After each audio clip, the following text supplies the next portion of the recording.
Hello everyone, I'm here to present hierarchical subspace learning for dimensionality reduction to improve classification accuracy in large datasets. My name is Paris Saharavi and my co-author is Dr. Winston Goddard, and we are from EC Department of University of Waterloo. Let's start with the problem we want to address. Today's datasets are becoming more complex and high-dimensional, having too many features that can hinder our intuition and vision of data. High-dimensional data most often are indirect measurements of an underlying source that cannot be directly measured. By driving the data to a lower dimension, we give user a degree of freedom to reproduce most of the data features while providing us more data explorability and visualization. Data dimensionality reduction produces a lower dimensional encoding of a given high-dimensional dataset. The features of the dataset usually share some dummy information, and hence the manifold hypothesis, which indicates real-world high-dimensional data, lie on a lower dimensional submanifold. Two common approaches to achieve a lower dimension is feature selection and feature extraction. In this paper, we explore a hierarchical approach that improves the overall performance and accuracy of classification.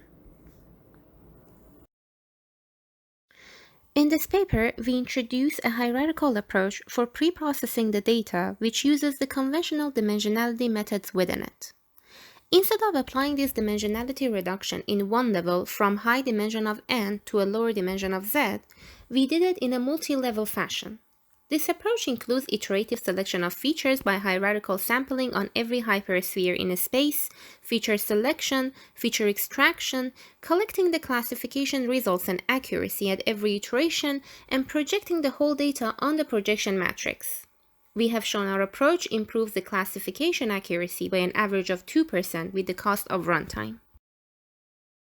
Feature selection selects the best subset of features to build machine learning algorithm on. In general, feature selection helps avoid overfitting with the goal of preserving a high model accuracy. In this paper, we have selected the features with the highest relevance to the target class. Chi-squared feature selection determines whether the result is statistically significant or just occurred by chance by using hypothesis testing, as can be seen in the slides. Feature extraction in subspace learning method is a little bit of a general term to transform the input space onto a lower dimensional subspace by creating new feature space. This new feature space is not a subset of the original feature space, but an entire set of new features based on the original dataset that usually improves or maintains the accuracy while simplifying the complexity of the model. The mathematical presentation of it would be to transform an n-dimensional vector x by a mapping of f and map it to a z-dimensional vector y, where z is less than n. In this paper, we have used both supervised and unsupervised feature extraction methods such as PCA, ICA, FDA, and GDA. Principal component analysis is a linear unsupervised feature extraction method that do not use the label of data for feature extraction. The transformed data points lie mainly on a linear subspace, and the method mostly relies on variations and distributions of data by finding the orthogonal directions that represent the variations of data the best. The directions found are called principal components and are denoted by vector u. We want to find z number of these components that best describes the data. The projection of data on direction u is u transpose x, and the variance of this projection is u transpose su, where s is the covariance matrix of x. If u has a dimension of n, we can sort it in descending order and pick the first z of them. The optimization problem we have is to find the maximum variance of this orthonormal direction of data. The projection data can be reconstructed back, but of course it will have some distortion error. ICA is very similar to PCA, but it works better for non-Gaussian datasets in the sense of that it removes both the correlation and higher order dependencies. There is no rule for the components to be orthonormal also, which makes finding the direction more accurate. In ICA, all components or eigenvalues are valued equally, while in PCA some components were more important. FDA, which is also known as linear discriminant analysis in literature, pursues the goal of finding the submanifold that separates the classes as much as possible while spreading the data as much as possible. Remember that if our data has a dimensionality of n, we want to project it on a z-dimensional subspace where z is much less than n. we can define intra and interclass scatter as a scatter of projected data in and between the classes respectively. The Fisher criterion is increasing and decreasing with the intra and interclass scatter. Hence, by maximizing it, one can aim to maximize the interclass scatter of projected data while minimizing the intraclass scatter. Here, SB is between class and SW is within class scatter, and U is the projection matrix onto a subspace. So U transpose SU is basically the variance of the projected data. FDA is a linear transformation that maximizes JU. We want to maximize the numerator subject to minimizing the denominator. GDA is also very similar to FDA due to use of discriminant analysis, but it is more general because it provides a nonlinear discriminant analysis for the input feature data. GDA maps the data into a new feature space using a kernel method and then finds the transformation. To compare the accuracies in this experiment, we have used 4 different classifiers, such as k-nearest neighbor, which uses the known labels of the closest points in a training set to predict the class of each data point. We used Euclidean distance metric in KNN that does not weight the distances between the points and sees all points as equals. We also used the linear discriminant analysis LDA classifier that uses linear decision boundaries to distinguish the classes.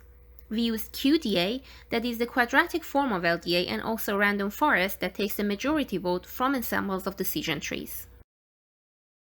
In this paper, we have proposed a hierarchical approach with a stratified sampling. The general idea is that we consider the points within some hyperspheres in data space, and we sample from the points of the hyperspheres with a stratified sampling. Using the sample points from every hypersphere, we can apply the desired feature selection method on the initial iteration, and our feature extraction method, which will be reapplied at every iteration. This originally will help us have a smaller projection matrix. First of all, we consider many small hyperspheres, and in the later iterations, we reduce the number of hyperspheres but increase the radius of them. This is because at first, we want to make small changes to groups of data points, but later, we want to explore more of the data space. Moreover, we reduce the size of the stratified sampling because in larger hyperspheres, more data points fit, and we don't want to make the runtime longer than what it is.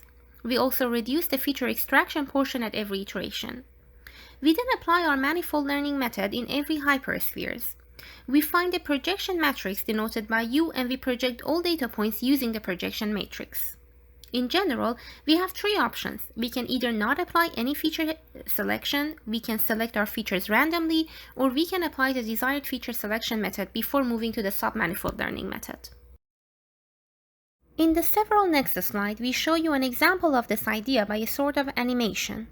Assume that we have 3 classes with colors black, yellow, and purple. At first, we consider several small hyperspheres and we apply stratified sampling and our feature extraction method within each hypersphere.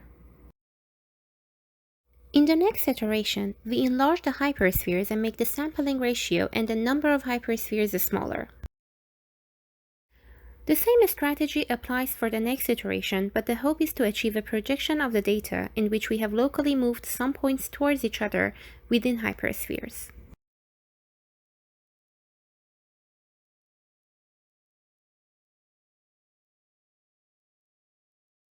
I repeat the slides so you see the animation.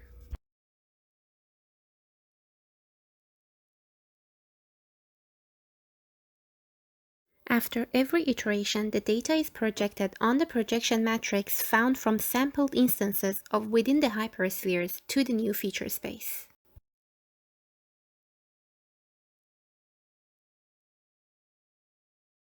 Applying submanifold learning methods stretches the data space and increase intra-class distance and reduce interclass scatter.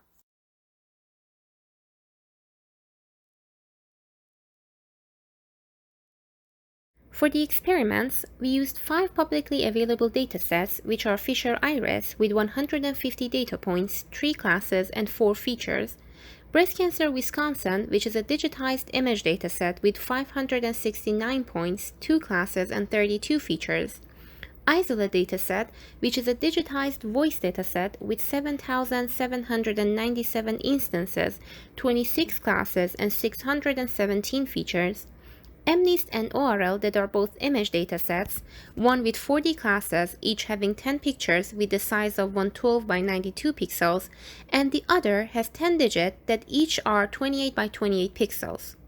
We split the data to trained validation test sets with the setup that you see.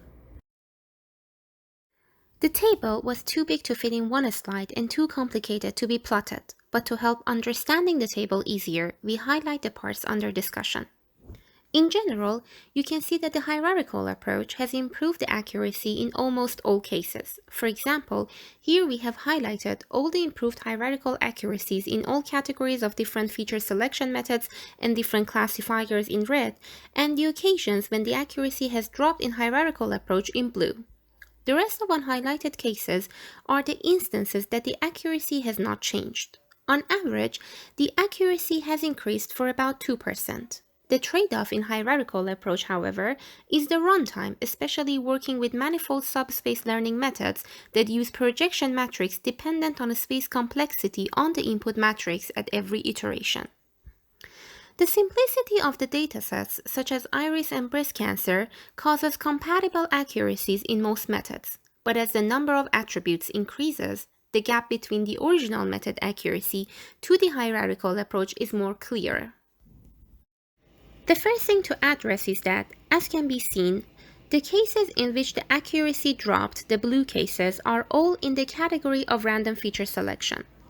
This drop is simply bad luck since random feature selection does not choose the features based on any measure but a semi-random algorithm, and the features chosen in these cases are not as correlated together or with the label as desired for classification. Although even in random feature selection, you can see the iterative nature of the hierarchical algorithm tries to fix the feature selection issue, especially in cases such as random forest classifier, resulting in comparable accuracies with the original method. But as the dataset becomes bigger and more complex in the sense of its feature space, this task becomes harder. Hence, the blue cases are more in MNIST and ORL than in other three datasets. The two cases of dropped accuracy in QDA is due to a linear data being treated with a nonlinear classifier.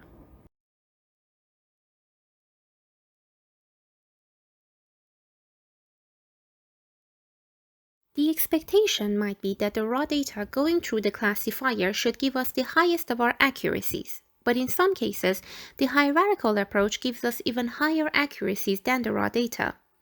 Higher dimension do not always mean higher accuracy, especially in the case of PCA. In these cases, projected space has more information on the outcome compared to the raw data.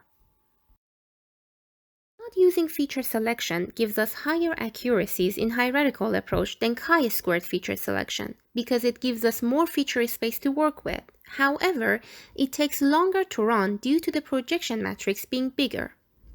In general, LDA and PCA are giving us higher accuracies compared to other feature extraction methods because most of our tested datasets are linear and hence linear feature extraction methods works better on them. Among LDA and PCA, LDA also proves itself to be better, which is expected because linear discriminant analysis is a supervised learning method that considers labels in its training. Comparing classifiers, random forest is giving us higher accuracies on average as expected, since this classifier is minimizing the rate of error by considering forest of trees and taking majority vote among them. LDA classifier also works better, especially in combination with LDA-FDA feature selection. It is not a surprise again due to data being linear. We expect linear methods to work better on them. The runtime in smaller datasets, such as iris and Wisconsin breast cancer, is not significantly different. However, as the dimensionality of the dataset increases, especially with a greater number of features, the runtime increases. This increase is predictable due to the hierarchical nature of the algorithm and the dependence of a classifier's time and space complexity on the input matrix at every iteration. To conclude, we proposed a hierarchical approach to improve the accuracy of submanifold learning method with the cost of its runtime to pre-process the data. For future directions, we can improve the runtime of this method and also test it on nonlinear manifold learning methods such as kernel PCA or kernel LDA.